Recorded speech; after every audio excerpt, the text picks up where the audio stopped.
The Minister is making that announcement. Scientists are currently testing if COVID-19 vaccines will protect against the newly identified UK and South African SARS-CoV-2 variants, both of which contain an unusually high number of mutations compared to other variants of the virus. Now, these mutations, I understand, are concentrated mainly in the segment of the virus's genome that codes for the spike protein, which the Pfizer, Moderna and Oxford AstraZeneca vaccines each build. Let's try and strip this down. I want to talk to Professor Willem Hanekom, who is director of the African Health Research Institute, also part of the Covid-19 Research Consortium. Professor, good afternoon to you. Before we get to the variant, I wonder if I could just ask you this. Our developing news story this afternoon from the Serum Institute in India, 1 million doses of vaccine coming to South Africa, distribution and vaccination in January. Obviously, this is to be welcomed. I think it's fantastic news. It's the best news I've heard in a while. I think I was very concerned, as were many others in South Africa, that we would only get vaccines in April this year. So this is wonderful news indeed. What do we know about this vaccine that's coming? It has been tested, obviously. Yes, I think this is. I think the vaccine.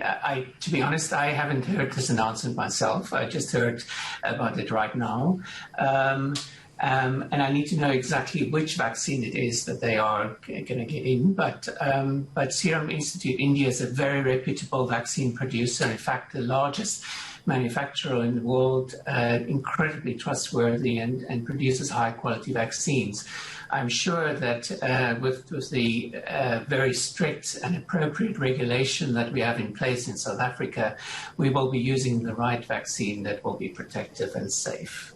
Let's talk about this newly identified SARS variant, if we can. Can you explain to me the difference in layman's terms? And there have been concerns expressed that it is more dangerous and that it spreads more rapidly.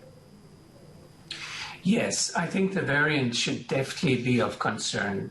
So basically, it's the same virus, but viruses change all the time.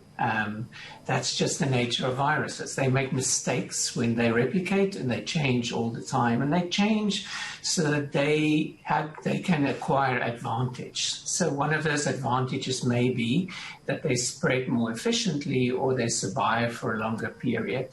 So this happens all the time. And because we have very good research structures in this country that can pick up whether viruses change, we picked up, like the British, with their good research structures, they picked up also that there are viruses that have emerged where there are pretty significant changes, more changes than we've seen previously.